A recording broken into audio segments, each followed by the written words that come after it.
Hola, hola, buenas tardes a todos y todas.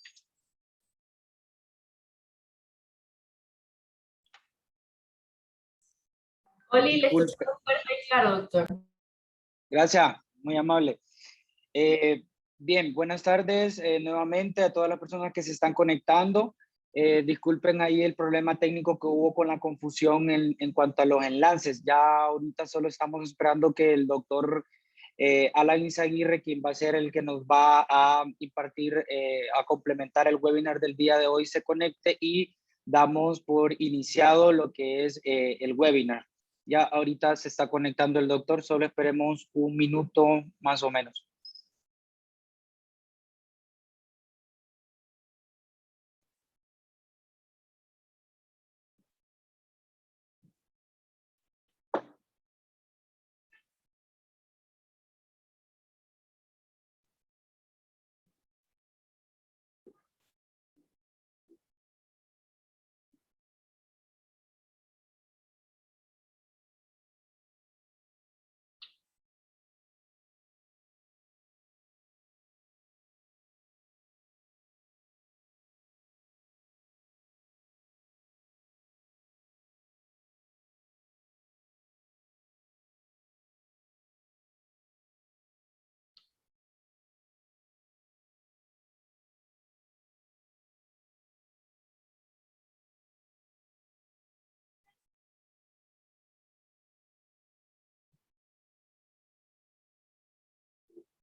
Bien, buenas tardes.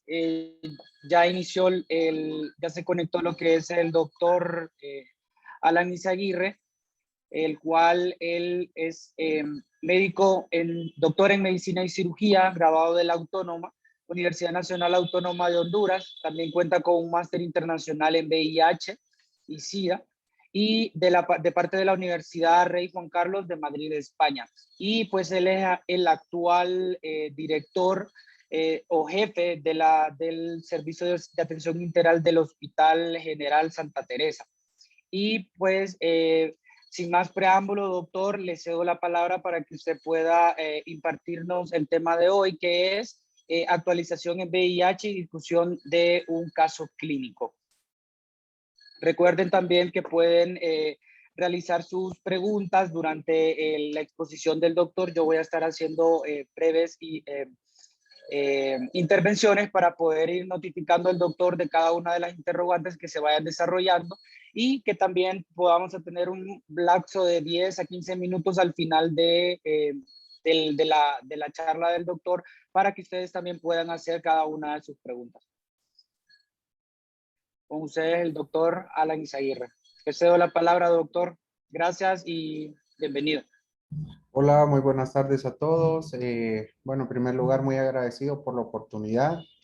Agradeciendo también a lo que es Telesan, ¿verdad? Y a OPS por el proyecto de telemedicina. Y pues es un honor y un gusto para nosotros poder impartir, ¿verdad? Esta pequeña discusión de este caso y dar a conocer los puntos más importantes que en los que se maneja la temática de VIH-Sida a través de la Secretaría de Salud con la norma nacional de la misma. Voy a proceder a, doctor, si me habilita, por favor, para compartir la presentación. Sí, doctor, ahorita mismo. Y si Listo.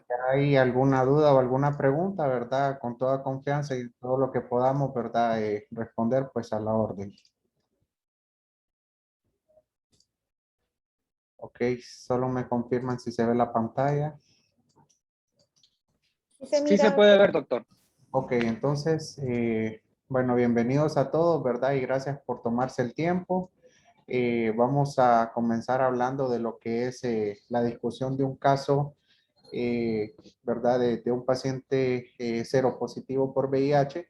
Y el objetivo principal es más que todo, ¿verdad? ¿Qué medidas y qué acciones vamos a tomar nosotros como personal de salud para poder manejar este tipo de pacientes, ¿verdad? Y que sepan información generalizada de qué hacer, dónde acudir y toda la gama de atención integral que se le brinda al paciente con VIH. Bueno, vamos a iniciar con el caso clínico. Los datos generales de este paciente, ¿verdad? Que viene a una consulta asistencial del Hospital General Santa Teresa Comayagua. El paciente CABS, ¿verdad? Por la protección de la confidencialidad y de los datos personales. Es un paciente de sexo masculino, de 20 años de edad, procedente del área urbana de Comayagua, de ocupación estudiante, con escolaridad en universidad incompleta y clasificado de acuerdo al tipo de población como hombre que tiene sexo con hombres. En la consulta asistencial, el motivo principal de este paciente de consulta son lesiones en la piel. El síntoma principal, ¿verdad? Por el que el paciente se presenta es por prurito. Comienza con historia de lesiones en región axilar bilateral de 2 semanas de evolución, de inicio progresivo, hiperémicas, muy pruriginosas, extendidas a región cervical anterior y anterocubital unilateral izquierda, exacerbándose hace 3 días, levemente atenuadas con antihistamínicos, en este caso loratadina de 10 miligramos cada 12 horas sin ningún tipo de atenuante. Lejos de eso, el paciente niega fiebre, tos, pérdida de peso, sudoración nocturna, algún tipo de alteración visual, diarrea o algún otro síntoma en específico. Al interrogar al paciente dentro de los antecedentes, tenemos que no tiene ningún antecedente personal patológico. Dentro de los antecedentes familiares, tiene sus abuelos con antecedente de diabetes mellitus tipo 2, hipertensión arterial y cardiopatía. Tiene antecedentes en sus padres de hipertiroidismo y en sus tíos de diabetes mellitus tipo 2, hipertensión arterial y enfermedad alérgica. En los antecedentes personales no patológicos, ¿verdad? El material de construcción de la vivienda es de bloque, el manejo de la basura es a través de tren de aseo, la disposición discreta es en servicio lavable, el tipo de suministro de agua es a través de un pozo, disponen de energía eléctrica, la casa cuenta con 3 habitaciones y 4 habitantes que conviven con mascotas de tipo aves. En cuanto a los hábitos y dieta, el paciente refiere que consume 3 comidas al día, realiza actividad física de tipo caminata de forma semanal, no utiliza ningún tipo de drogas, refiere que inició hace 2 años, cuando tenía la edad de 18 años, a consumir alcohol de forma ocasional y no tiene antecedente de tabaquismo. Dentro de los antecedentes sexuales, ¿verdad? Un paciente que tiene un inicio de vida sexual activa desde los 17 años, utiliza algún método anticonceptivo de tipo barrera de forma ocasional, tiene un antecedente de haber estado con 5 parejas sexuales en los últimos 12 meses. Todas estas parejas, ¿verdad? 5 parejas han sido hombres. Él refiere que ejerce rol de tipo pasivo, en donde tiene relaciones sexuales anales y no tiene antecedentes de ninguna infección de transmisión sexual previa al momento de que el paciente consulta. Ya luego comenzamos a indagar a través de factores de riesgo y de comportamiento sexual, en donde él refiere que no ha habido antecedente de abuso sexual, no utiliza ningún tipo de droga ilícita de ninguna vía, no ha tenido algún antecedente de transfusión sanguínea o de hemoderivados, no ha tenido ningún trasplante de órganos o tejidos, no ha tenido exposición ocupacional al VIH, él no ha tenido relaciones sexuales con personas que ya conocen su diagnóstico de VIH, refiere que sí utilizó condón en la última relación sexual, pero dice que utilizó condón durante la última relación sexual anal con pareja masculina. En este caso no utilizó condón cuando fue de manera receptiva. Ha tenido relaciones sexuales a cambio de dinero tampoco y en los últimos 12 meses se vuelve a corroborar que no tenía ningún tipo de infección de transmisión sexual. Al examen físico, ¿verdad? Un masculino, quien cursa la tercera década de la vida, lúcido, consciente, orientado, su edad aparente concuerda con la edad real, de biotipo asténico, buen estado nutricional, sin la habilidad emocional en ese momento, usando ropa de su propiedad, muy colaborador.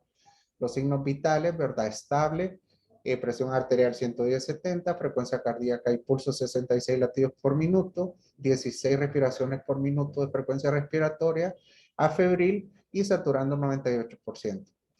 Los hallazgos relevantes, ¿verdad? En el caso de piel y faneras, podemos observar lesiones generalizadas en región cervical, axilar y anterocubital, ¿verdad? Hiperémicas, descamativas, algunas están hiperpigmentadas, otras se encuentran hipopigmentadas, algunas en forma de halo con leves exploraciones por lo que es el rascado.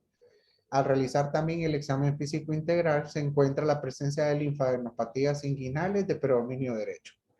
En la imagen podemos observar, ¿verdad? Que este es el motivo principal por el que el paciente consulta, en donde tiene todas estas lesiones, ¿verdad? Que llaman la atención, por lo cual se procede también a interrogar y realizar la prueba. Previo consejería preprueba, se realiza la prueba, ¿verdad? Valga la redundancia para diagnosticar VIH y el resultado sale positivo.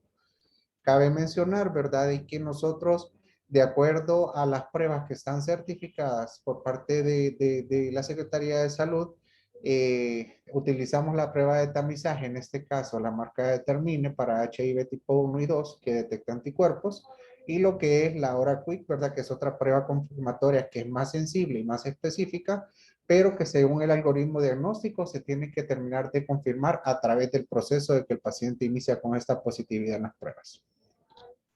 Entonces, para hablar un poco ya de lo que es la norma nacional VIH-Sida en Honduras, presentaré algunas de los puntos más importantes de la actualización que se ha realizado. Recordemos que esta enfermedad pues ya tenemos casi 4 décadas de manejarla y con el día a día pues se ha demostrado a través de evidencia científica de que la correlación clínica, inmunológica y virológica depende mucho de la terapia antirretroviral y del inicio rápido de esta.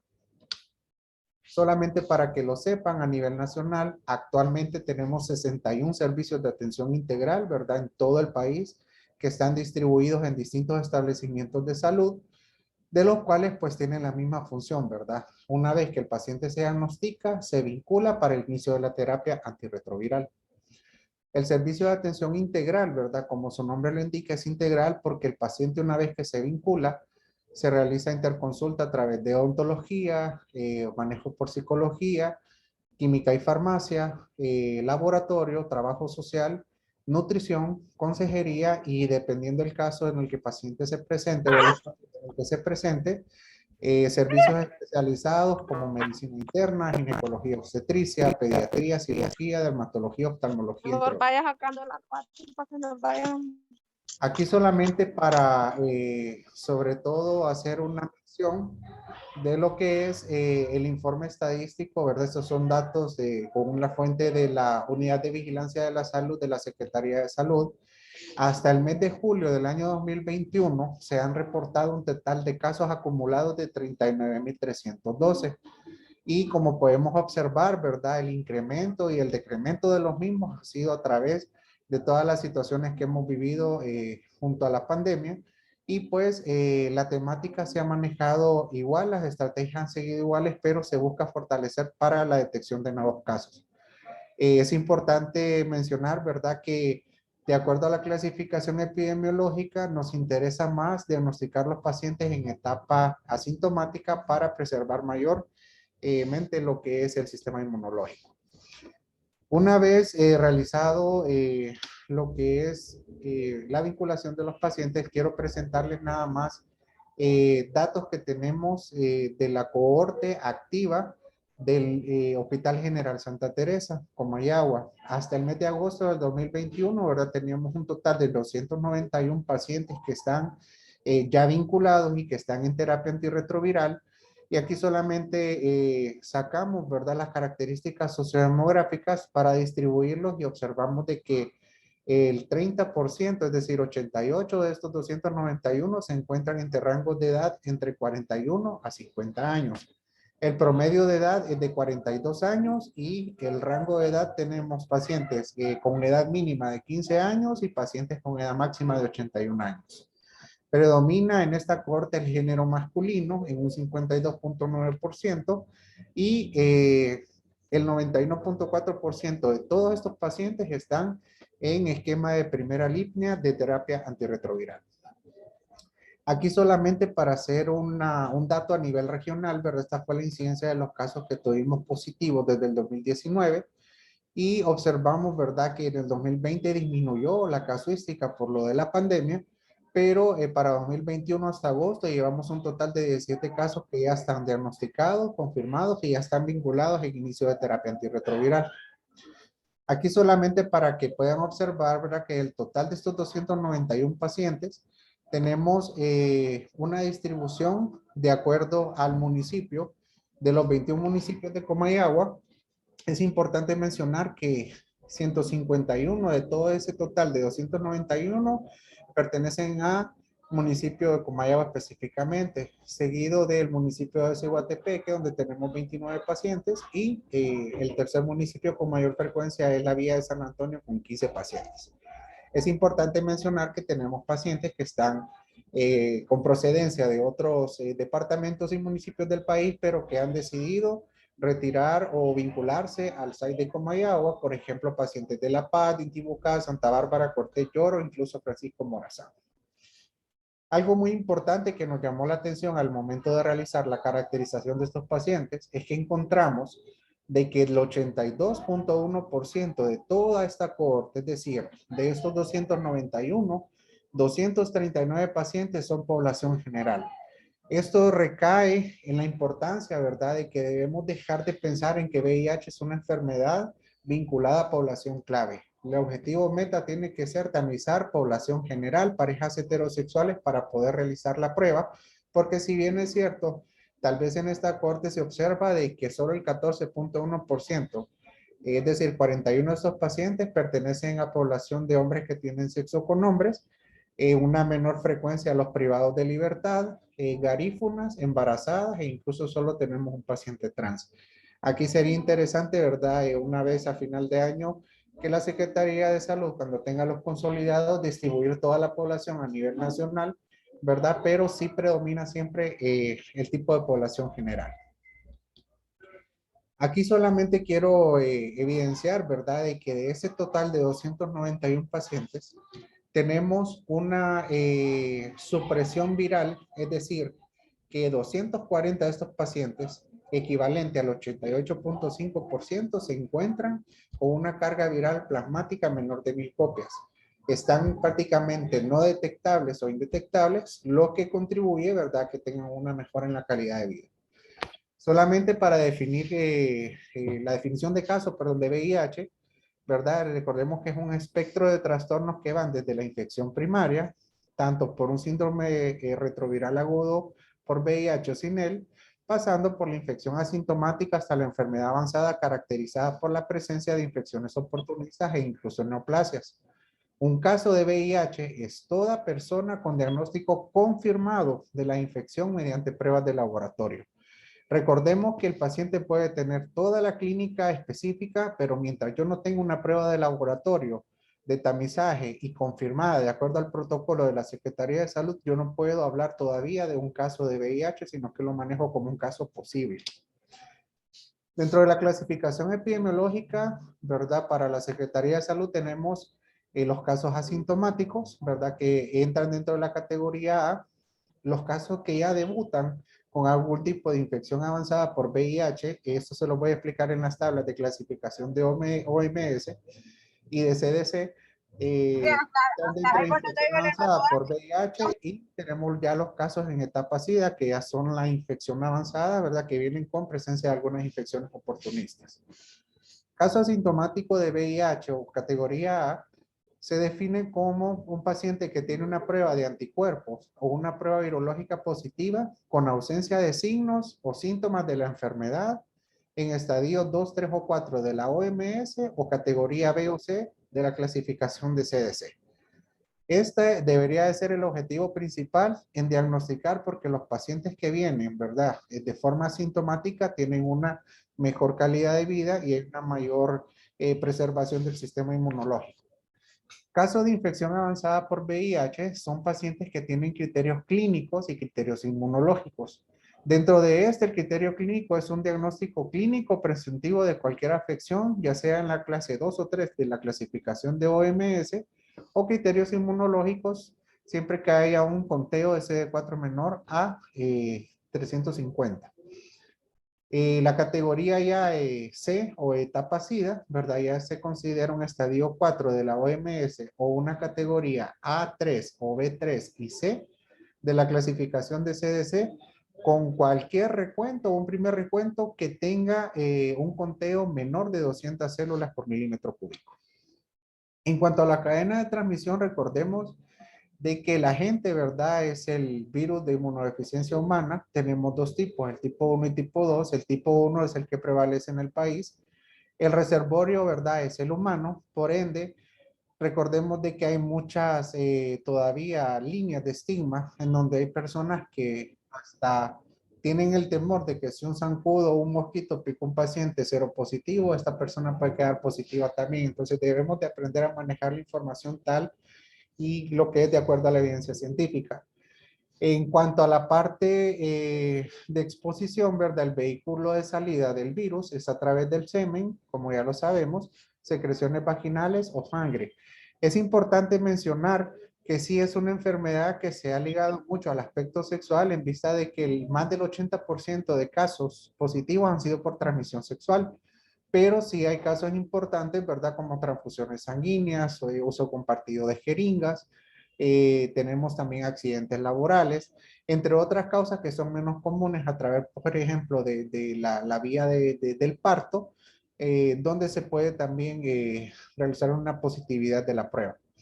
Se necesita contacto, ¿verdad? Tanto de la persona, en este caso que sería el que va a ser el portador y la persona que va a actuar como reservorio.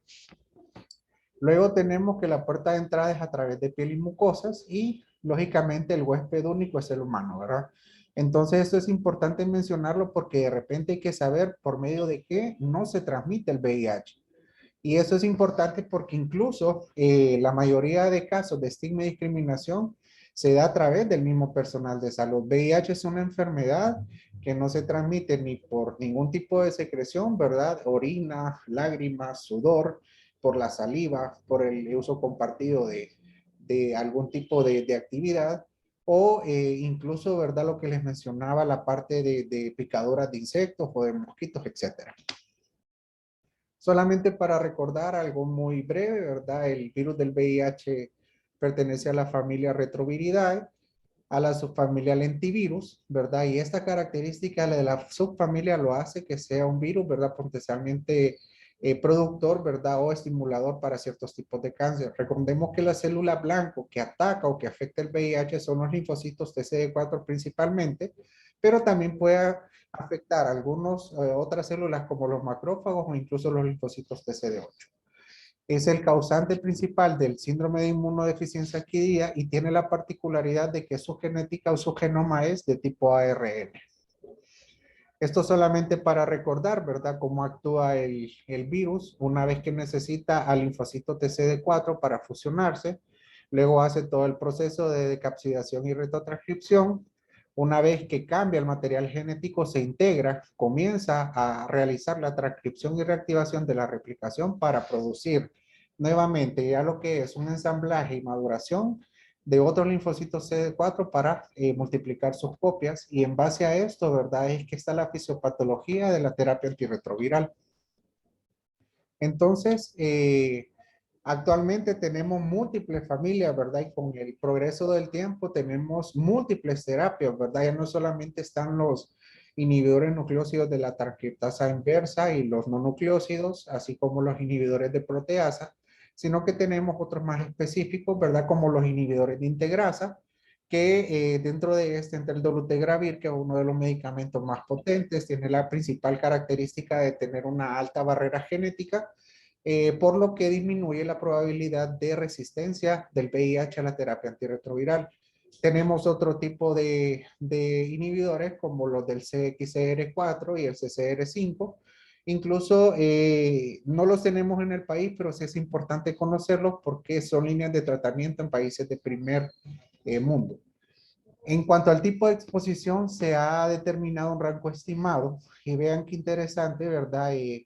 esta diapositiva en el sentido de que podemos observar de que del 90 al 100% de la transmisión a través de una transfusión sanguínea puede producir VIH de una muestra contaminada.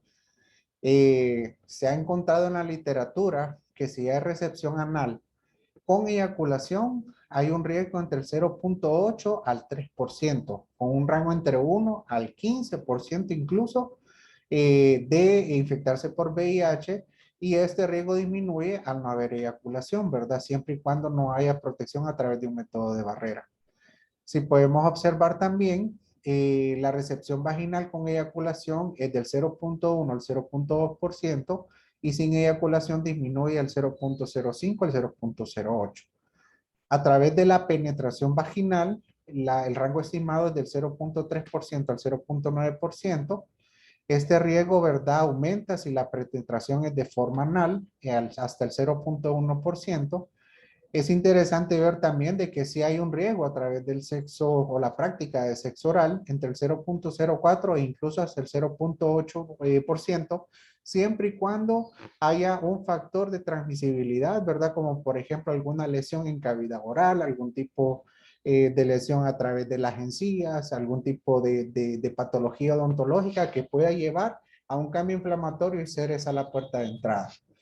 Veamos que es interesante que la exposición percutánea, ¿verdad? Cuando hay accidentes laborales es del 0.3%, aunque si bien es cierto es baja, hasta el son de hoy pues no tenemos ningún caso en Comayagua, habría que determinarlo a nivel de país. Y la exposición por mucosas es un poco más baja todavía, alrededor del 0.09%.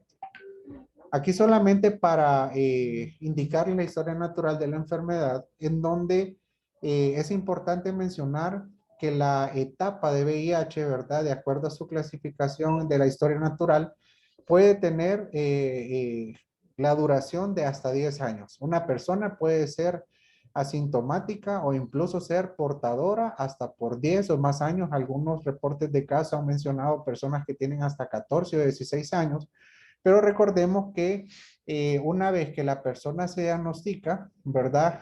O se infecta, es importante mencionar porque a veces inicia como un síndrome retroviral agudo. El cuadro de infección aguda puede durar de 2 a 4 semanas y el mismo resuelve. Entonces, aquí es importante mencionar porque esta persona puede estar en esta etapa sintomática hasta por 12 semanas o 3 meses específicamente. Y es ahí donde nosotros por eso tenemos que valorar, como ustedes lo observaron en el caso, la parte de los antecedentes epidemiológicos, antecedentes sexuales y antecedentes de importancia que nos lleven a sospechar, ¿verdad?, una positividad en los casos.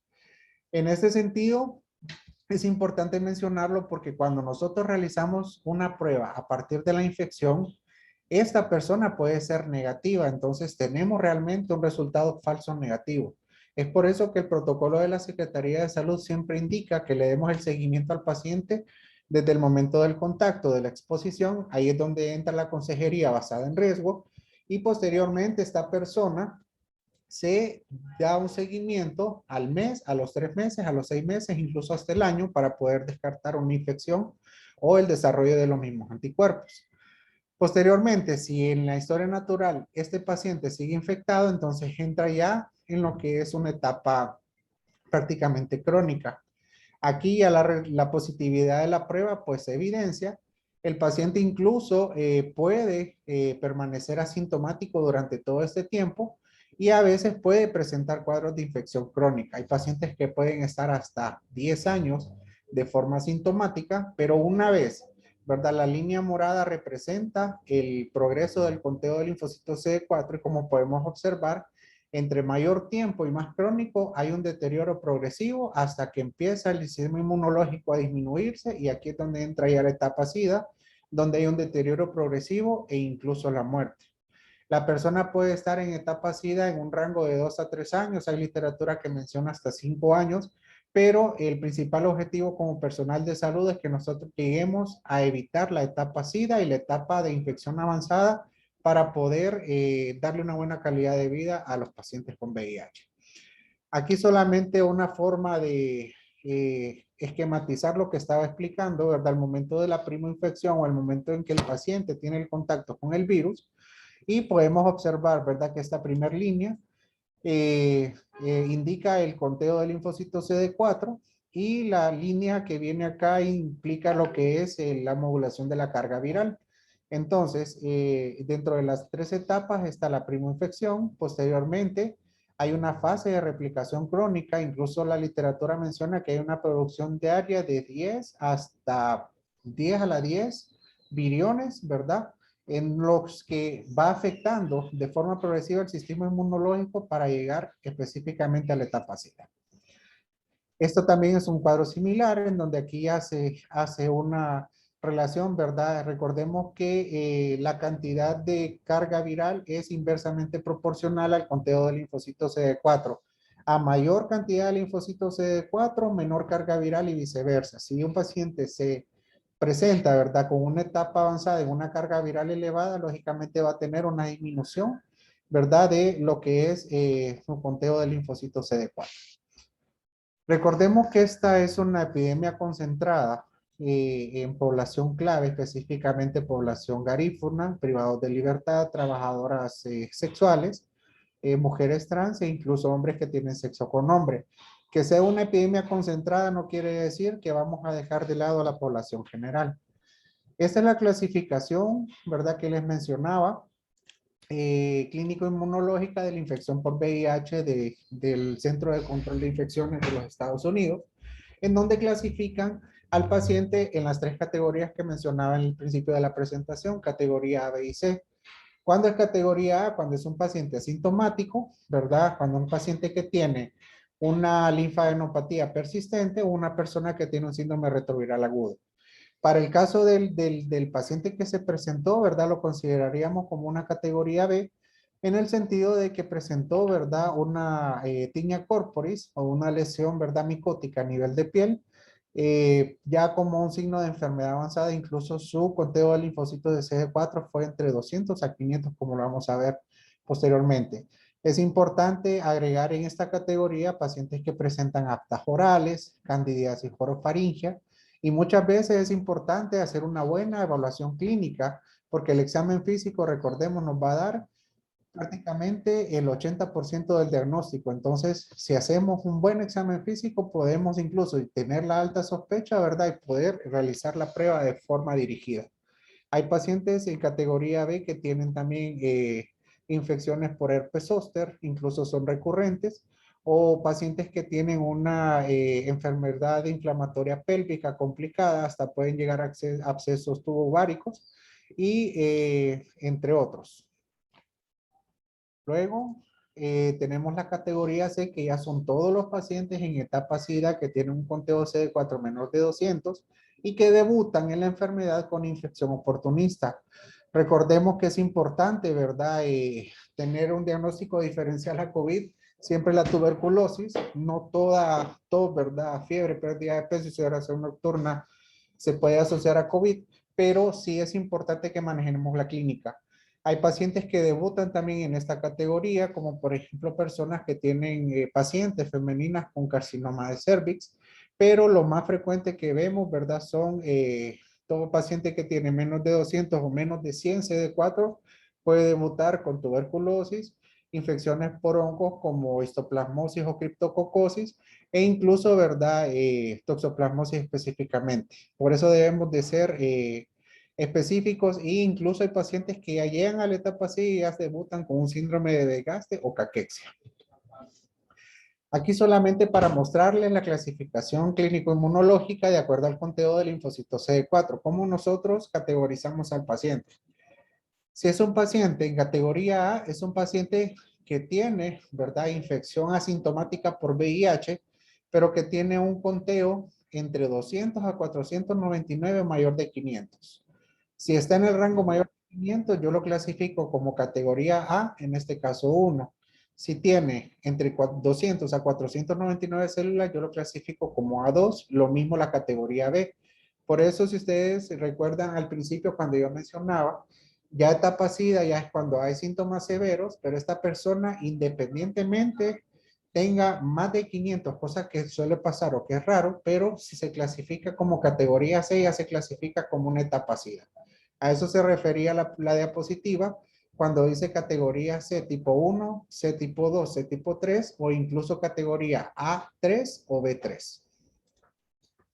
Esa es la otra clasificación de la OMS que es similar, pero ellos la clasifican de acuerdo a estadios clínicos, ¿verdad? Es similar a los diagnósticos de la clasificación de CDC, pero ellos son un poco más específicos en algunos tipos de parámetros, como por ejemplo un estadio clínico 3 para OMS, un paciente que debuta con una anemia con niveles de hemoglobina menor a 8 gramos, neutropenia de menor a 0.5, incluso trombocitopenia crónica menor de 50 o de forma idiopática.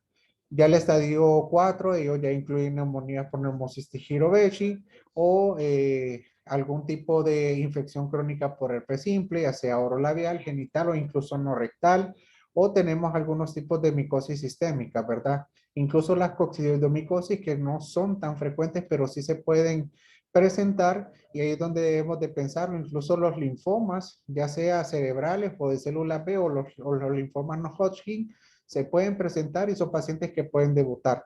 Por eso el paciente con VIH se debe evaluar de forma integral para no descartar. Incluso hemos tenido casos de pacientes que vienen con nefropatía sintomática asociada a VIH o incluso miocardiopatías asociadas específicamente. Al examen físico, ¿verdad? Tenemos que ser muy acuciosos, ¿verdad? Buscar síntomas generales, si hay fiebre, si hay, en este caso, astenia, anorexia, si hay sudoración nocturna y pérdida de peso, si encontramos lesiones de placas blanquecinas a nivel de boca, si encontramos algún tipo de arritmia, si hay algún tipo de alteración gastrointestinal, disfagia, diarrea principalmente, o incluso si encontramos a nivel genitourinario disuria, ¿verdad? Algún tipo de secreción transuretral. Todo paciente que nosotros evaluemos debemos de llevar de la mano siempre la clínica. A nivel dermatológico, como lo observamos en el caso que presenté, ¿verdad? Buscar lesiones exantematosas o lesiones que puedan ser indicativas de, ¿verdad? Y a nivel de sistema nervioso, no dejar pacientes que debutan con cefalea, con convulsiones, con algún déficit motor, con alguna alteración de la memoria, algún trastorno cognitivo de la conducta, juicio, lenguaje o incluso concentración. Parecieran cosas muy regulares, pero incluso hay pacientes que le mencionan en la consulta a nosotros como médicos, ¿verdad? Que han tenido pérdida de memoria a corto, mediano, largo plazo, que tienen dificultad en la concentración, que tienen problemas para articular palabras. Entonces debemos de pensar siempre en asociar, ¿verdad? Porque tenemos también una cantidad de pacientes que están, o subregistros también, ¿verdad? De pacientes que no se realizan la prueba y que están, ¿verdad? Siendo portadores del virus. A nivel de cavidad oral, ¿verdad? Las placas blanquecinas, cualquier otro tipo de lesión que nosotros pensemos, ¿verdad? Dermatitis, foliculitis, algún tipo de lesiones, ¿verdad? Infecciones en hongo, en piel y uñas. ¿Cuántos pacientes nos llegan a las emergencias que de repente vengo porque tengo esta lesión a nivel de las uñas de los pies? Y de repente nosotros, es solamente una dermatosis y listo. No, debemos de pensar también, ¿verdad? Que ese paciente podría ser una sospecha para VIH, así como cuando realizamos ya todo lo que es el examen físico rutinario y de forma integral. Aquí más que todo era para mencionar la parte del examen físico. ¿Qué personas tienen, verdad, un criterio alto para realizar estas pruebas, verdad, que tienen comportamientos de riesgo? Toda persona que tenga múltiples parejas sexuales, hombres que tienen relaciones sexuales con otros hombres, personas que se dedican al trabajo sexual, incluso hay clientes, ¿verdad? O personas que en este caso solicitan, personas que tienen parejas serodiscordantes. En este caso, recordemos, serodiscordantes toda aquella pareja donde uno de los casos es positivo y otro negativo. O personas que tengan un factor de riesgo epidemiológico ya conocido. También son atribuidos, ¿verdad? O entran para realizar la prueba usuarios de drogas intravenosas o intracutáneas, uso compartido de material inyectable, pacientes que tengan antecedentes de infecciones de transmisión sexual e incluso donantes de sangre por remuneración. Son candidatos a realizar esta prueba. Así como pacientes que han tenido antecedentes de recibir transfusiones de sangre o de derivados, incluso personas con tatuajes son candidatas a realizarse la prueba, personas que tengan perforación de las orejas, que se hayan realizado una circuncisión con instrumentos no esterilizados o de uso individual, las mujeres embarazadas o que deseen embarazarse, ya que es algo muy importante.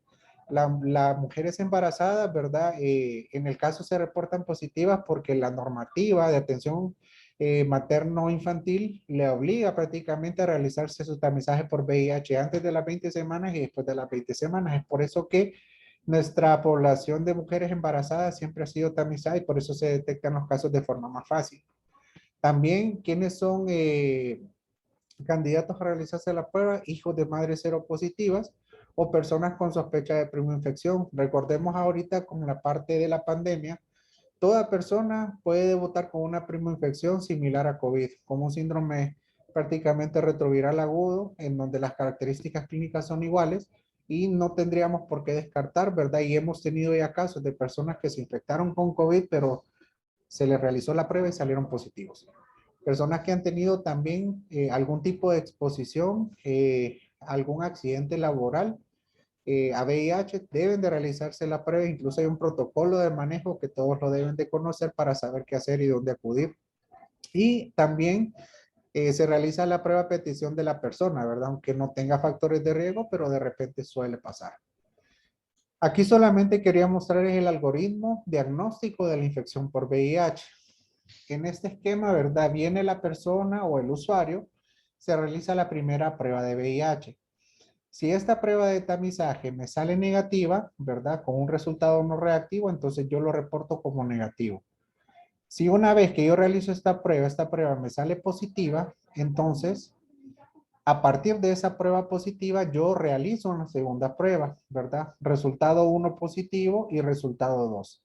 Si este resultado 2 me sale positivo, entonces yo lo reporto como un caso positivo. Específicamente nosotros utilizamos pruebas de tamizaje y confirmatorias. De tamizaje tenemos la Determine y de confirmatorias la Hora Quick, pero que luego se confirman según el protocolo, ¿verdad? A través de otras pruebas. Si por ejemplo una prueba de tamizaje me sale positiva, pero la segunda me sale negativa, entonces yo la determino esta prueba como una prueba no concluyente. ¿Qué pasaría acá? Yo automáticamente tengo que enviar esta prueba al Laboratorio Nacional de Virología para realizar una ELISA. En el caso nosotros como hospital regional o hospital general en este caso, ya tenemos nosotros una ELISA de cuarta generación por medio del cual podemos confirmar esa prueba. Pero ¿qué pasaría si yo realizo la serología por ELISA? Si el resultado me sale negativo, reporto que definitivamente está negativo. Si está positivo, entonces, este resultado positivo yo coordino para enviarlo al Laboratorio Nacional de VIH en Tegucigalpa para que se le realice un Western Blot. El Western Blot ya sabemos que es una prueba altamente sensible y específica que puede dar 3 resultados, ¿verdad? Si está positivo, lo reporto y vinculo el caso. Si está negativo, lo reporto.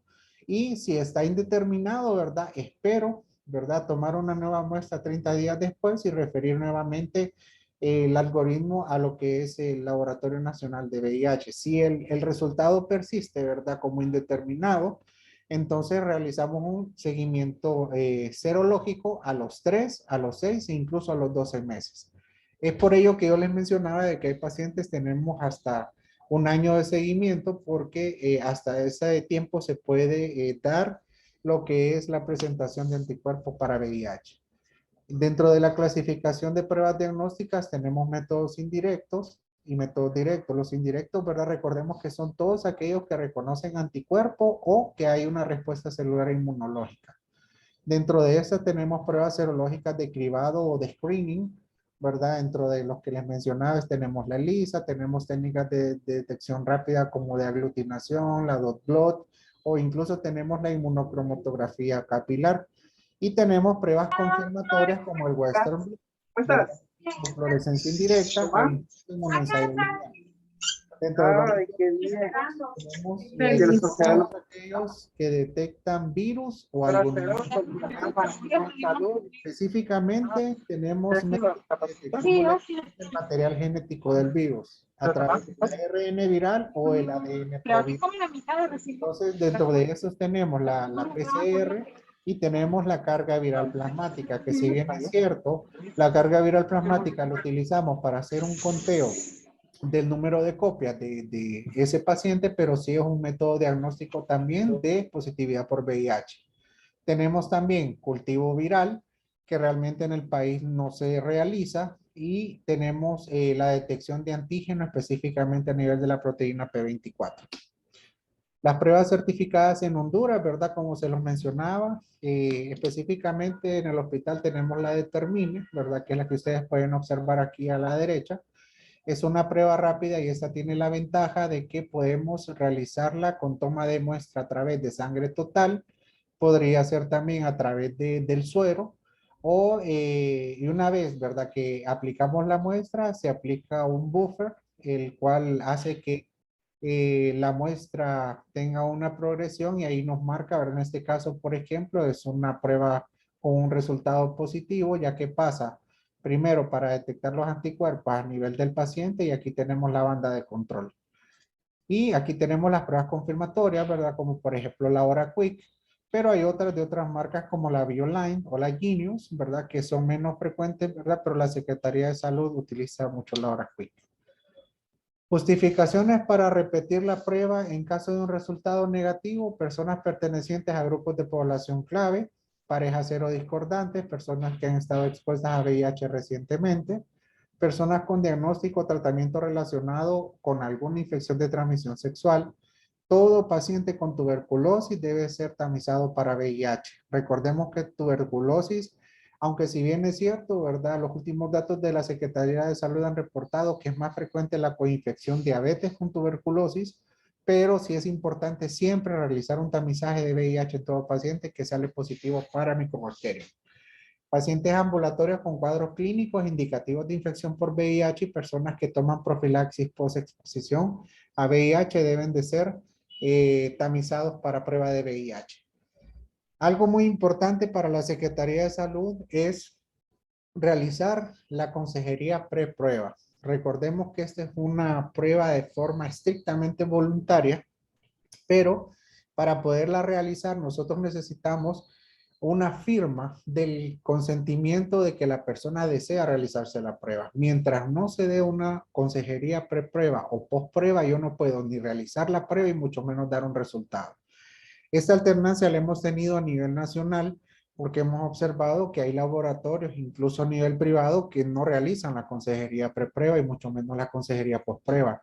Es importante mencionar de que un resultado puede determinar lo que es el futuro de una persona, ¿verdad? A veces incluso ya hemos tenido casos de personas que han sido diagnosticadas como positivas en un laboratorio privado, pero cuando vienen acá se realiza la prueba confirmatoria y salen negativas.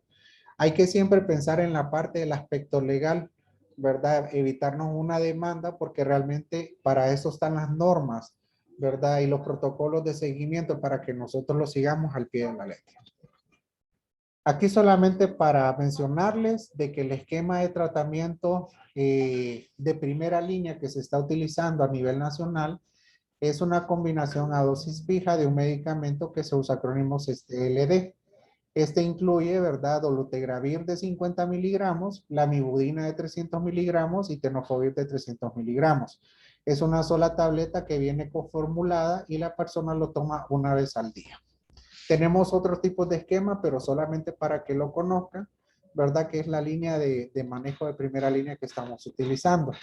Actualmente, ¿verdad? Hay distintas casas farmacéuticas y fabricantes, ¿verdad? Específicamente como Milan o algunas otras específicas, pero el nombre comercial de la que estamos utilizando, que se estuvo utilizando, fue la Criptega, ¿verdad? Que viene con la dosis específica. Otras terapias incluyen, ¿verdad? Si lo recordamos, la lamivudina, acidobudina con el efavirenz. Y aquí hay algo muy importante que mencionar. Se está evitando ya, ¿verdad? Como parte de una estrategia de la Secretaría de Salud a nivel nacional, utilizar inhibidores no nucleósidos de la transcriptasa inversa como el efavirenz o la nevirapina, en vista que en el año 2016 se realizó una consultoría en donde se encontró que arriba del 60% de los pacientes que presentaron resistencia a VIH y que se le realizó un genotipo para verificar esa resistencia, mostraron mayor resistencia a este tipo de medicamentos. Por lo cual, lo que yo les mencionaba anteriormente, se implementó, ¿verdad? El uso del dolutegravir, que es un medicamento recientemente integrado y que tiene muy buen potencial inmunológico. Las principales infecciones oportunistas es importante que no las descartemos, ¿verdad? Todo paciente con presencia de Histoplasma capsulatum, con Mycobacterium tuberculosis, Toxoplasma gondii, Cryptococcus neoformans, Pneumocystis jirovecii o incluso el complejo apicomplexa, son pacientes que son candidatos, ¿verdad? Pensar en una inmunosupresión y por lo tanto no descartar realizar una prueba de VIH. Importante también, la misma norma ya nos da el manejo de todo paciente con tuberculosis, ¿verdad? La primera fase o intensiva y la segunda fase de sostén. Es importante, ¿verdad? Nosotros como médicos asistenciales, específicamente en la parte de la coinfección TB-VIH, debemos siempre de diagnosticar, ¿verdad? Por lo menos descartar el diagnóstico de tuberculosis. Porque si nosotros iniciamos la terapia antirretroviral de forma inicial y este paciente tiene una coinfección con tuberculosis, podemos desencadenar un síndrome de reconstitución inmunológica y eso puede llevar a que el paciente empeore la gravedad de los síntomas y pueda hasta fallecer. Todo paciente que inicia, ¿verdad? Con un resultado positivo, se realizan todo este tipo en base a la periodicidad y de forma, por ejemplo, basal al momento de vincularlo. El paciente inicia con un perfil para ver cómo está su hemoglobina, cómo está todo su nivel metabólico, perfil lipídico, hepático. El perfil renal es uno de los más importantes porque uno de los criterios para iniciar, ¿verdad? En este caso, uno de los componentes que es Tenofovir, necesitamos que el paciente tenga una tasa de filtrado glomerular mayor de 70 ml por minuto y podemos iniciarlo si el paciente no presenta datos de nefropatía. También realizamos pruebas de diagnóstico rápido como para infecciones oportunistas. Actualmente tenemos, ¿verdad? El gold estándar que es el GeneXpert que se realiza en el Laboratorio Nacional de Tuberculosis. ¿Verdad? Previa coordinación con un nivel regional para mandar las pruebas o las muestras, perdón, hacia nivel central. Tenemos también el Hospital Escuela nos apoya realizando antígeno en orina para histoplasma, ¿verdad? Es un laboratorio muy interesante, el laboratorio de micología del Hospital Escuela con la doctora Montoya y así también criptococosis, pero también tenemos otras pruebas específicas. Nosotros como hospital regional utilizamos la coloración de Buffy-Coat para, si en caso sospechamos un paciente con alternancia en criptococosis. Realizamos la prueba de CD4, la carga viral también se realiza a través del Laboratorio Nacional de VIH y en los casos que ameritan, ¿verdad? A todo paciente se le debe realizar una prueba de genotipo previo al inicio de la terapia antirretroviral, pero recordemos que es una prueba altamente costosa y siempre es importante, ¿verdad? Como les mencionaba, con el manejo de la primera línea, el paciente se adapta y al no tener elevaciones de la carga viral, pues podemos evitar pensar que ese paciente puede entrar en una resistencia posteriormente. Aquí solamente para mencionarles, esta es una ficha, ¿verdad? Con una prueba iniciada del proveedor del site. Esta es una hoja de factores de riesgo, ¿verdad? Que nos la proporcionó la Universidad del Valle de Guatemala, que es uno de los cooperantes que tenemos actualmente aquí en el site de Comayagua, en donde realizamos estas preguntas. Si el paciente responde a alguna de las preguntas como factor de riesgo, automáticamente es candidato para realizar la prueba de VIH. Hemos tenido actualmente 2 casos positivos utilizando esta hoja de evaluación de riesgo de pacientes que se han decidido realizar la prueba. Aquí solamente para que lo conozcan, ¿verdad? Estas son las pruebas laboratoriales iniciales en pacientes con VIH-Sida. Algo muy importante que quiero mencionar, en vista de que recordemos que VIH todavía es una enfermedad muy estigmatizada, nosotros lo que hacemos al momento de que enviamos una referencia, cuando ustedes vean este acrónimo B24, ¿verdad? Es la clasificación que le da el CIE 11 a VIH, ¿verdad? Para clasificarlo como VIH-Sida. Es una forma también de que una persona vea el diagnóstico, ¿verdad? Y sepa de que B24 significa que es un paciente positivo por VIH. Este es un ejemplo de una carga viral de una paciente, ¿verdad? Una paciente que abandonó la terapia y una de las cargas virales más altas que hemos tenido, 1.271.563 copias. La máquina que tiene actualmente la Secretaría de Salud puede detectar hasta 3 millones de copias. Y tenemos la máquina PIMA que nos hace el conteo directo del linfocito CD4, ¿verdad? Esta paciente solamente tenía 56, por lo tanto es una paciente que entraría en una categoría C3, de la clasificación de CDC. Tenemos también profilaxis, ¿verdad? Y manejo de protocolo de profilaxis al recién nacido de una paciente embarazada que ha decidido realizarse su procedimiento por cesárea. Y ya tenemos los algoritmos descritos, las dosis, y específicamente lo clasificamos de acuerdo al riesgo. Si es un parto de alto riesgo, ¿verdad? Que incluye toda madre que no estaba con terapia, que tiene una carga viral mayor de 1000 copias o que tiene su parto de vía vaginal, entonces se le da una triple terapia al recién nacido. Si es un parto de bajo riesgo, ¿verdad? Solamente damos una terapia doble.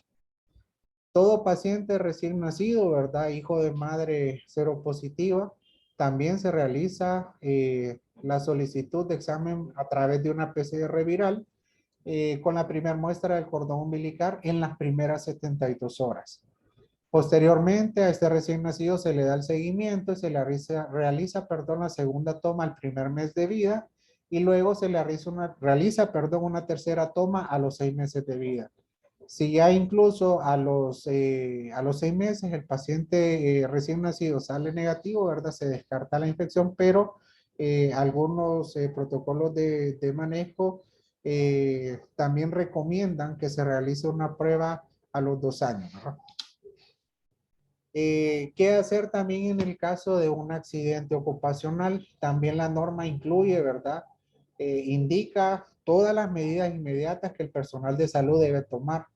Es muy frecuente y de hecho hemos tenido casos en las emergencias, ¿verdad? De repente voy a tomar una glucometría, el paciente se movió y lo pinché primero y luego me pinché yo. O de repente, ¿verdad? No utilizamos las medidas de bioseguridad necesarias, tomamos muestras sin utilizar guantes, por ejemplo, o de repente puede pasar alguna alternancia y es donde entra este riesgo. Hay que reportar todo accidente al jefe inmediato. Hay que realizar un lavado del área afectada con abundante agua, jabón líquido, soluciones con yodo por al menos 5 minutos y realizar una aprehensión del área afectada, ¿verdad? Y preferiblemente iniciar la profilaxis post-exposición ocupacional en las primeras 72 horas.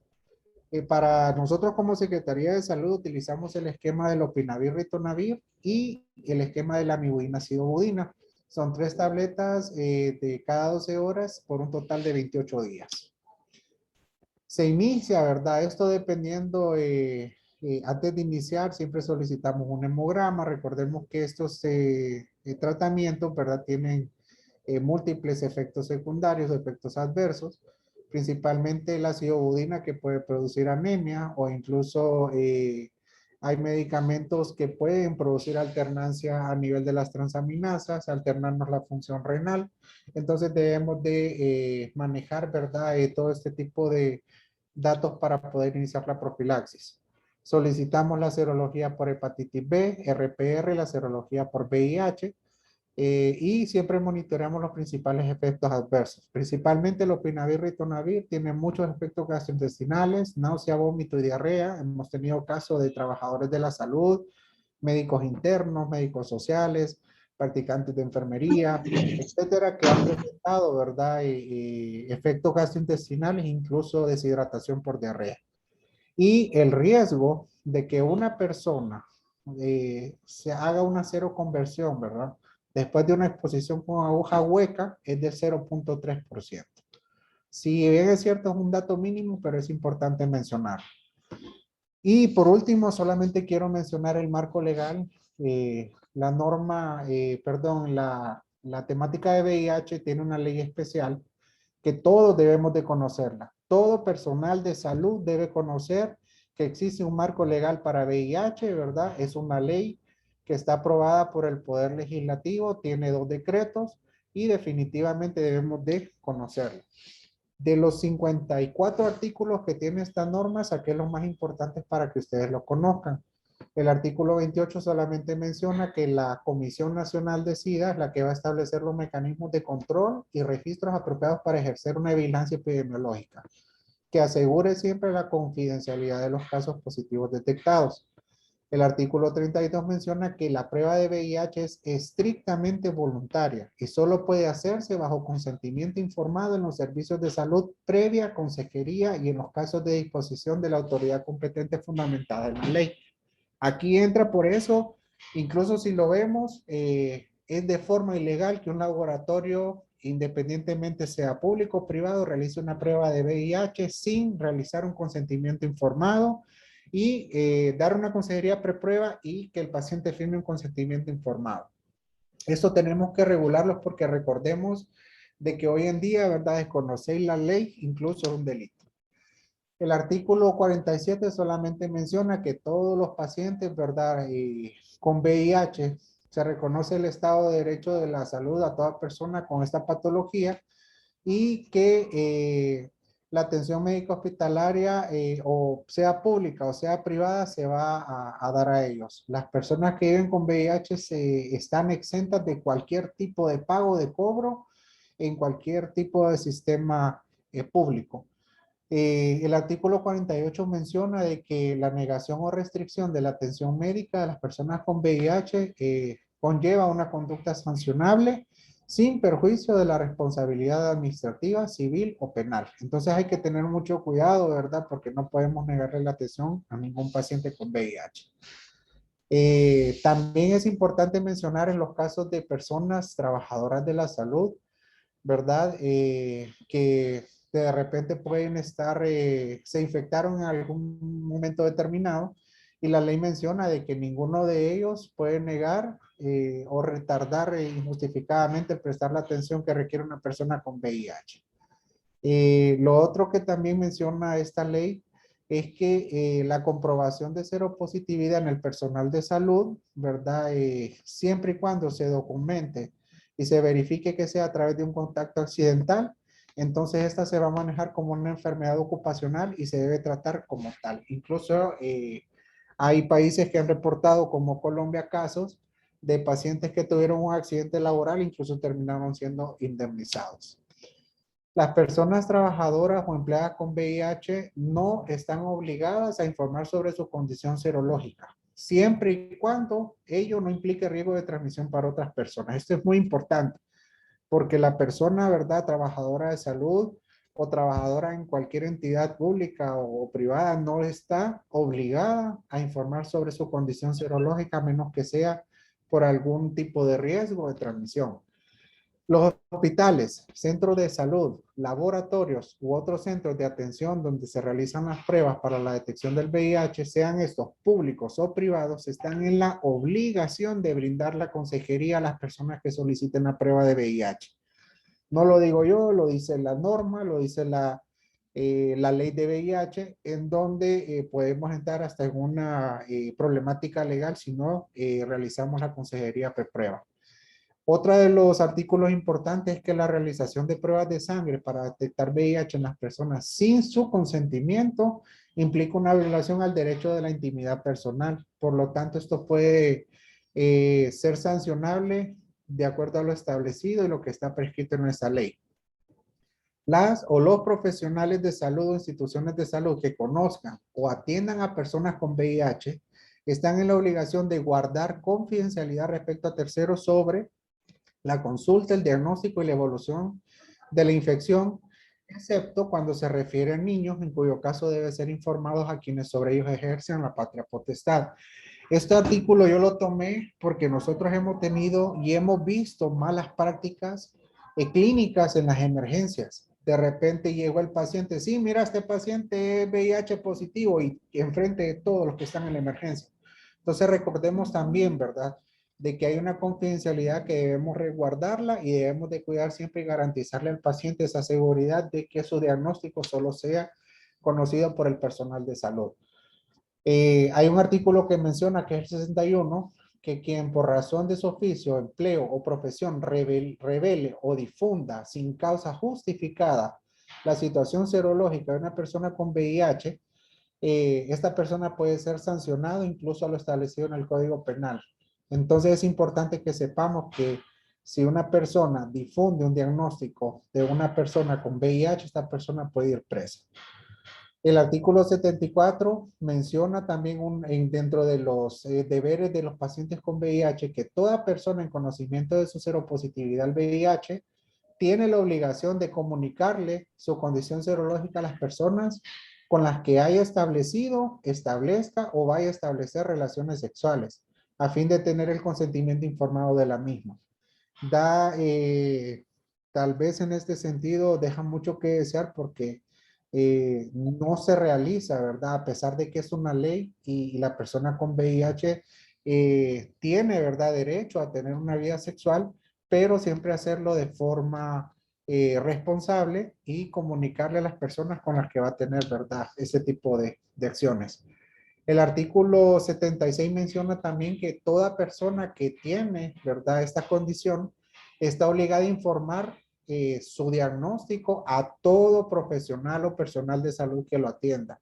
Esto es algo que hemos visto nosotros que no se cumple porque de repente el autoestigma de los pacientes los lleva a negar su diagnóstico, pero también nosotros debemos de aprender a ser acuciosos y saber cómo interrogar. Siempre entre los antecedentes personales patológicos, preguntemos si el paciente tiene infección por VIH para que pueda realmente decirnos que la padece. Y el artículo 80 menciona que si la persona propaga la infección de forma dolosa o culposa, ¿verdad? Está sujeta a lo que es estos artículos del Código Procesal Penal y esto pues puede llevarlo a tener una condena carcelaria. Y lo último que quiero es, ¿verdad? Finalizando lo que es esta presentación, quiero hacer, ¿verdad? Proponer un ejercicio hipotético donde me gustaría que los que están participando activaran sus micrófonos, ¿verdad? Y me den la opinión del siguiente caso. En este escenario hipotético, yo tengo una prueba de un medicamento para curar VIH, pero solo puedo subsidiar a una persona. Entonces, yo quiero que las personas que están o que escucharon toda esta charla me digan por quién de estos 3 pacientes decidirían subsidiar y darle este medicamento para curarlo de VIH. La primera persona es Carlos, que es un hombre homosexual. El segundo es, la segunda, perdón, es Sandra, que es una auxiliar de enfermería. Y la tercera es Nuria, que es una trabajadora doméstica. Me gustaría escuchar sus opiniones.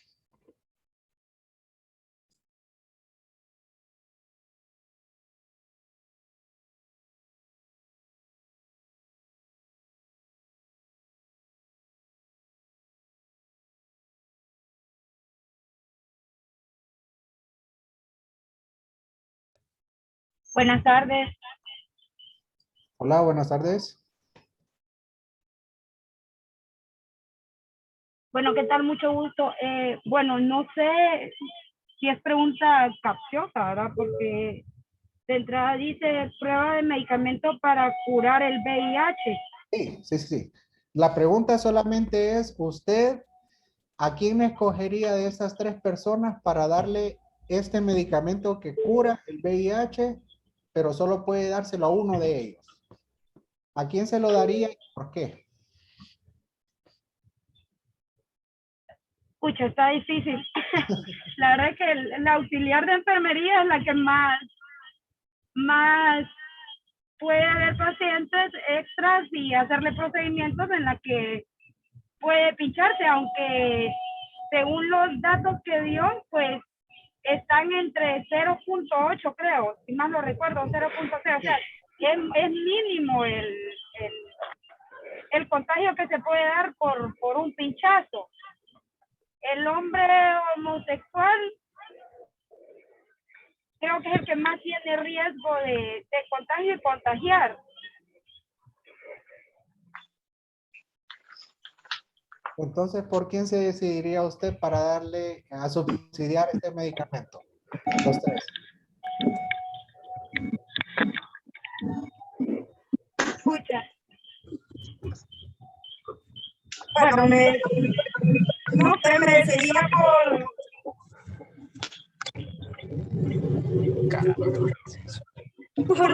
el hombre homosexual. Ok, está bien. Respetamos todas las opiniones, ¿verdad? Porque aquí es lo que queremos y recordemos con un escenario hipotético. ¿Alguien más que le gustaría dar otro tipo de opinión o se decidiría también por otro de las tres personas? Emi Espinosa creo que tiene levantado. Doctor, buenas. Buenas tardes. Sí. Hola, doctor, buenas tardes. Yo creo que no podemos, o bueno, al menos yo no podría decidir sobre uno porque todos tienen las mismas posibilidades y todos quieren el acceso pues al tratamiento. Más que una elección arbitraria para mí, yo creo que lo tomaría más al azar, como quien dice una rifa, para no darle prioridad a uno u otro por su trabajo, que es como nos los está clasificando. Creo que los tres tienen el mismo acceso a la prueba del medicamento para la cura. Entonces sería más como al azar elegirlo. Ok, usted lo tomaría al azar. Perfecto, me parece bien. Es un buen punto de vista. ¿Alguien más que quiera participar? Hola, doctor, ¿qué tal? ¿Gusta? Le habla el doctor Padilla de San José Copán. Hola, doctor, mucho gusto. Sí, es una prueba bien un poco así, ¿verdad? Como de trampita, un poco porque la decisión, pero depende del contexto de cada quien, ¿verdad? De la situación que se trate. Porque, por ejemplo, en el caso de un hombre homosexual, si es una persona muy promiscua, o por ejemplo, bueno, hay que ver todo el contexto, pues el contexto familiar, el contexto laboral, ¿verdad? Por ejemplo, si fuera una compañera de trabajo, imagínense, una auxiliar de enfermería, obviamente uno le daría prioridad, porque por ser una personal de salud, digamos.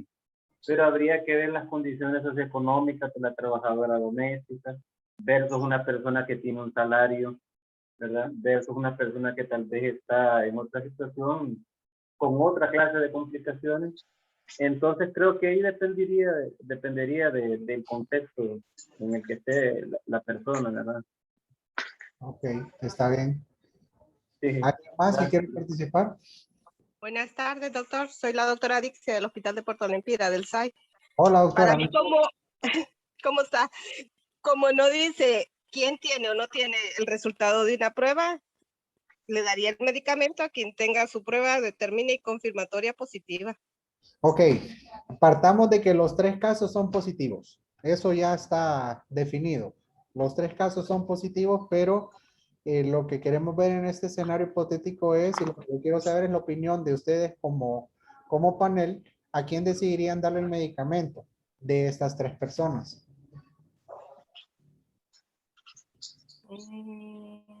A quien tenga más compromiso inmunológico y virológico. Ah, bueno, eso podría ser otro criterio. Ok. Vaya, pues gracias. Gracias a ustedes. Bueno, entonces, ¿alguien más que quiera participar? En aras del tiempo, si no, seguimos porque solo me faltan 2 diapositivas más.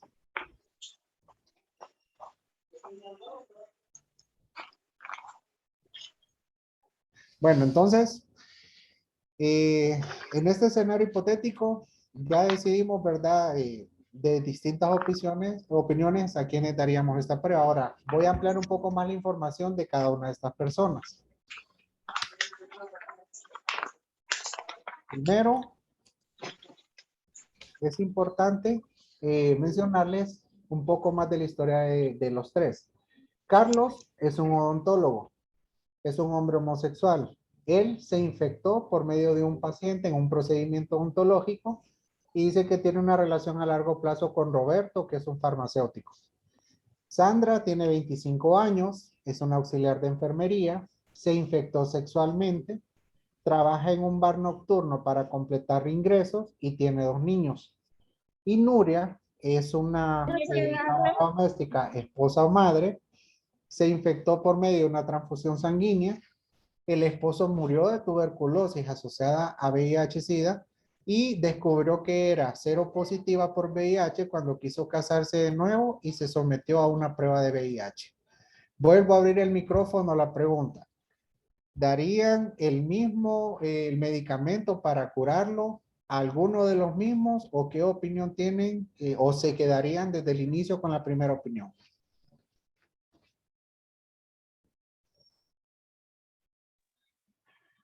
Doctor, yo me quedo con la misma opinión. Creo que no podemos nosotros como médicos juzgar a determinado paciente por su vida privada. Y para mí igual los tres tienen el mismo derecho de acceder al tratamiento. Ok. ¿Los demás que opinaron o alguien si tiene alguna opinión nueva? Sí, En base doctor, a sí. estos antecedentes de por qué daría o no daría el medicamento. No es complicado, yo sé que para usted va a ser más fácil. Es un nuevo reto suyo, el cual pues tendrá mucho que hacer por allá, porque sí, yo sé que necesita de usted. Sé lo difícil que se le está haciendo, porque tener un bebé y que le digan a uno va para otro lado es no. A mí me pasó cuando tenía 8 meses mi niño y también me mandaron a San José de Comayagua. Entonces yo me puedo poner en sus zapatos, sé lo difícil que la está pasando en este momento.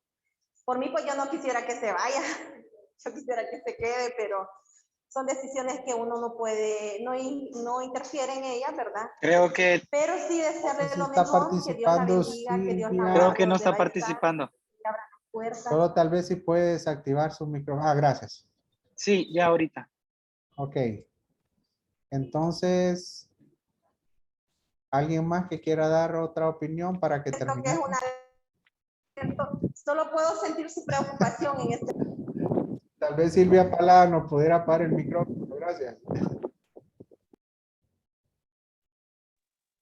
Sí, doctor, yo creo que ahí creo que todos coincidimos en que realmente es bien difícil decidir. Quizá lo más objetivo sería pensar en realmente quién tiene oportunidad de salvarse con ese medicamento. ¿Quién tiene verdadera oportunidad de salvarse? O quién está más afectado, ¿verdad? ¿Quién realmente le puede ayudar más? Sería un criterio tal vez estrictamente médico, porque si nos ponemos a ver todo el escenario de estas personas, cada uno tiene sus condiciones, ¿verdad? De que lo pueden a uno como, pues sí, como generar lástima, pena, pero buscando algo más objetivo, o sea, objetivo, sería eso, pues a quién realmente le puede sacar más provecho el medicamento. Ok, ok. ¿Alguien más que tenga una opinión diferente?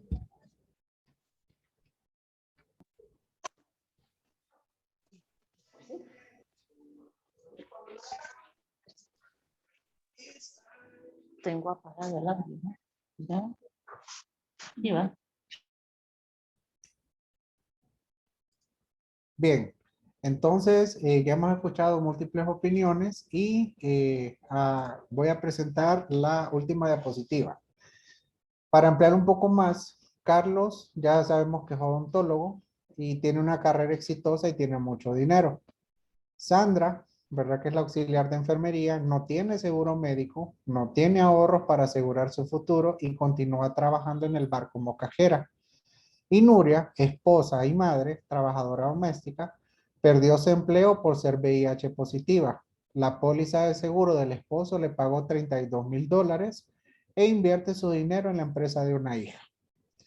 Entonces, a esto es lo que nosotros llegamos, ¿verdad? No estamos para realizar ningún tipo ni emitir ningún tipo de juicio. Todas las personas, ¿verdad? Tenemos derecho a la salud y este ejercicio es importante por eso, porque lo que conlleva es sensibilizarnos de que no tenemos, ¿verdad? Que tomar una decisión precipitada en decir, porque realmente esta persona, él por ser homosexual, ella por ser un auxiliar, porque si lo observamos, ¿verdad? Todos tenemos una forma de emitir un juicio indirectamente, pero lo importante es que nosotros sepamos, ¿verdad? De que todos como humanos nos podemos equivocar, ¿verdad? Pero yo siempre he considerado de que uno puede enmendar sus errores. VIH es una enfermedad que se considera crónica, ¿verdad? Según la Organización Mundial de la Salud. Y debemos de aprender a entender de que debemos empaparnos de la temática porque no podemos decidir nosotros sobre una persona seropositiva. Aquí hemos tenido nosotros casos de personas que se han diagnosticado en el peor escenario que se puedan imaginar y los hemos recuperado. Gracias a Dios somos un país que tiene acceso gratuito a la forma de terapia antirretroviral y nosotros debemos de seguir luchando, ¿verdad? Para evitar cortar la cadena epidemiológica de transmisión de esta patología y sobre todo es importante, ¿verdad? Que tengamos siempre esa capacidad, ¿verdad? De empatía, tener ese humanismo, ¿verdad? De no ver a los pacientes diferentes. Ya no podemos nosotros en este tiempo, en pleno siglo XXI, estar diferenciando la patología de VIH y haciéndola como que fuera, ¿verdad?, lo peor del mundo. Así como una persona que tiene derecho por ser diabética a sus hipoglicemiantes orales y su insulina, así como un paciente hipertenso, así como un paciente epiléptico, también un paciente con VIH puede tener una calidad de vida. Recordemos que el paciente, el único cambio cuando se infecta con VIH que realiza es un estilo de vida y es que empieza a tomar un medicamento de forma crónica.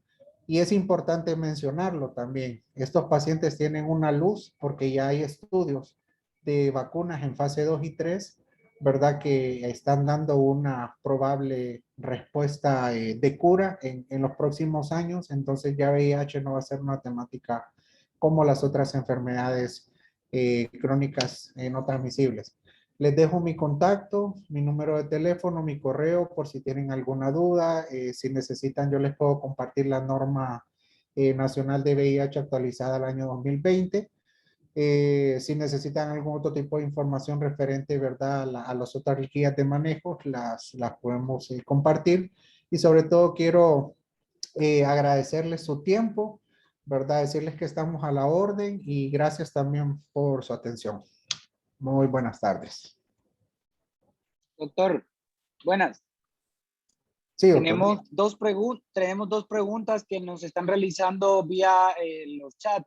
La primera Ok. es si un paciente no puede movilizarse al site por cuestiones de acceso, si él puede recibir su tratamiento ARV en el CIS. Ok, algo muy importante, nosotros tenemos medidas, ¿verdad?, de contención, ¿verdad?, en estos casos.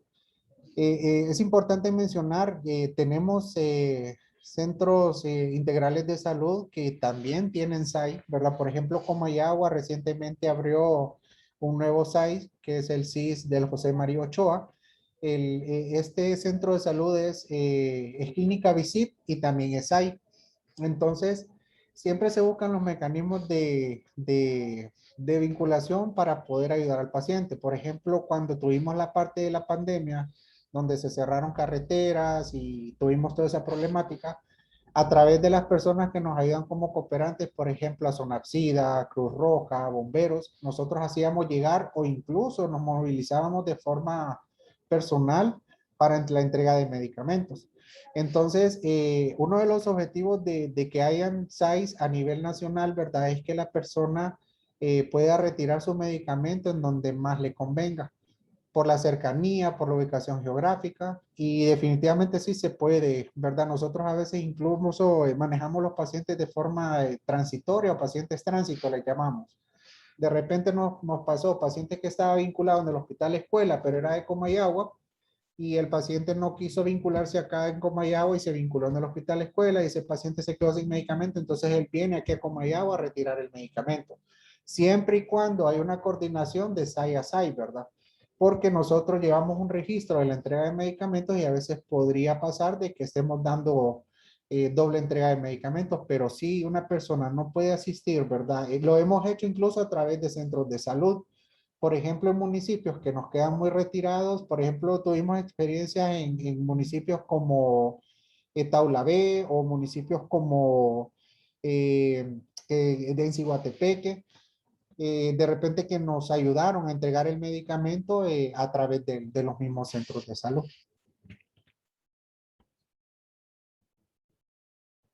Ok, gracias, doctor.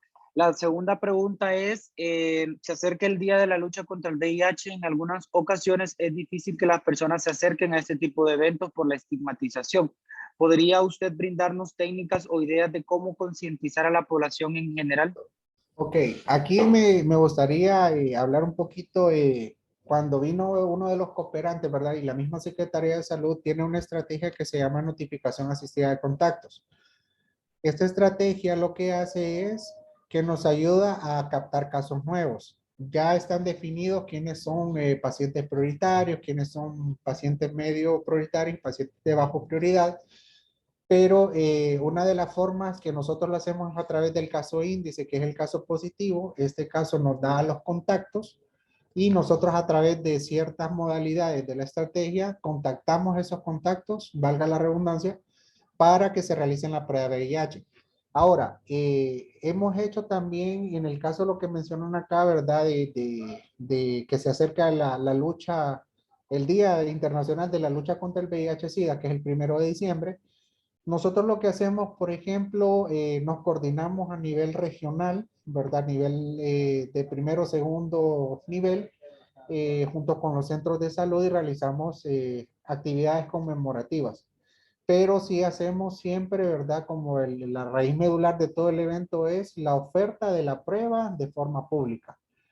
Como tenemos apoyo de Cruz Roja, de bomberos, a Sonapsida, la misma Comisión Nacional de Derechos Humanos, entonces entre todos levantamos una carpa junto con la alcaldía, por ejemplo, y empezamos a ofertar, entonces ya la gente empieza a acercarse para realizar la prueba. Es importante mencionar, ¿verdad?, de que hay personas que todavía, debido al estigma, les da pena, ¿verdad?, o les da vergüenza realizarse una prueba en frente de todo el mundo. Entonces, ¿qué es lo más ideal? Si tenemos una carpa, ¿verdad?, que sea una carpa un poco más privada, más confidencial, en donde la persona puede estar tranquila, se le da la consejería pre-prueba, se inicia la consejería basada en riesgo, ¿verdad? Para determinar qué riesgos tiene esa persona, para explicarle que sí es candidata a realizarse la prueba y posteriormente se le da el resultado. Nosotros pues tenemos también pruebas rápidas como las que les mostré, las determine, y a través de tomamos una muestra a través de una gota sanguínea. Entonces eso también nos ayuda a nosotros, ¿verdad?, a hacer una prueba de diagnóstico rápido y posteriormente si esa persona sale positiva, entonces se refiere al hospital Santa Teresa para confirmar esa prueba y si sale positiva la confirmatoria, entonces lo vinculamos ya sea al site del hospital o al site del José María Ochoa. Al final el paciente es el que decide en qué site va a estar. Pero sí es importante también la persona que me hizo esta pregunta, si usted maneja la temática y usted sabe cómo abordar a las personas, usted puede ofertar una prueba y hacerle sobre todo sentir a la persona de que hacerse una prueba no es cosa del otro mundo, sino que es una cuestión de actitud y de responsabilidad para poderse realizar una prueba, ¿verdad? Si tiene vida sexual activa o si cumple con alguno de los factores de riesgo, ¿verdad?, que ya están asociados para VIH, ¿verdad?, que la persona pueda hacerse la prueba y realmente realizarla. Entonces, sería como alguna idea de y concientizar también, si ustedes también lo han visto, no es una temática que se hable mucho, ¿verdad? Nosotros hemos sido invitados incluso hasta canales o medios de televisión para poder hablarle a la gente ya y dejar de ver esta enfermedad como lo peor del mundo. Yo siempre lo digo y se lo digo a todos mis pacientes nuevos y a todas las personas con diagnóstico que nadie se muere de VIH a menos que la persona se quiera morir. Pero de VIH como tal, incluso yo tengo pacientes que están vinculados y tienen hasta 34 años de ser diagnosticados. Pacientes jóvenes, pacientes adultos, embarazadas. Realmente no hay una especificación de esta enfermedad. Y como lo mencionaba antes, si usted, por ejemplo, le oferta la prueba a la persona y sabe cómo hacerlo, entonces la persona se va a acercar y se va a realizar la prueba. Lo que tiene que ver es un estímulo para generar confianza y cuando la persona ve que usted sabe, ¿verdad?, de la temática, entonces va, pues me la voy a realizar. Entonces, en este tipo de eventualidades que son así grandes, nosotros lo hacemos de esa forma. Hay otras personas que ya lo hacen, ¿verdad?, más específicamente a través de redes sociales, a través de aplicaciones de ligue o a través incluso de contactos telefónicos. De repente agarran bases de datos y empiezan a ofertar la prueba, entonces las personas se presentan. Por eso les mencionaba al principio la estrategia NAC, porque es una estrategia que nos ha funcionado y se han diagnosticado más casos, porque funciona. El caso índice, que es el positivo, me da, qué sé yo, me puede dar hasta 10 o 20 o 30 contactos si quiere. Y yo, a través de las modalidades, yo busco ofertarle la prueba a esos 20 contactos. Y de esos 20 contactos, si no vuelve a salir otro positivo, ese me da 5 contactos. Entonces, tamizo esos 5 contactos y así voy armando la red para diagnosticar los casos nuevos. Gracias, doctor. Y la última pregunta ya para finalizar el webinar es también de Kenia Espinosa, que ella menciona que en qué se relacionan las parejas cero discordantes con el riesgo de VIH. Ok, recordemos algo muy importante. Una persona que se vincula para iniciar la terapia antirretroviral, el principal objetivo de nosotros es la supresión viral. Entonces, una persona serodiscordante tiene un riesgo casi nulo de infectarse a través de una persona que ya está en terapia. Todo paciente con VIH que tenga una carga indetectable o no detectable no va a poder infectar a la persona. Nos pasa lo mismo, por ejemplo, con las embarazadas. Si la embarazada se capta a tiempo, desde el inicio del embarazo, y inicia la terapia antirretroviral, más todas las medidas que tomamos, realizarle la cesárea, evitar la lactancia materna, entonces logramos el objetivo. El año pasado tuvimos, no recuerdo si fueron 4 o 6 partos, pero de los 4 que yo me acuerdo, los 4 bebés están negativos. Entonces, relación directa para infectarse en una pareja serodiscordante no existe. De hecho, aquí en el SAI, a través de una encuesta para el estudio de mi tesis de la maestría, logré encontrar de que más del 35% son parejas serodiscordantes. Entonces, son personas que están estables. Mientras estén indetectables, no van a poder infectar a la pareja. Entonces es importante saberlo porque también no podemos nosotros cortarle al paciente o a la paciente que quiere quedar embarazado, decirle, bueno, como usted ya tiene VIH, usted ya no puede tener relaciones sexuales. No, todos tienen derecho a una salud sexual y reproductiva y se trabaja en eso en base a la información. Por eso yo les mencionaba, si nosotros no conocemos, ¿verdad? Lo que es la temática, podemos dar una información errónea y eso puede generar, ¿verdad? Más desconfianza en el paciente. Pero no, el riesgo de transmisión entre parejas serodiscordantes es casi nulo, doctor.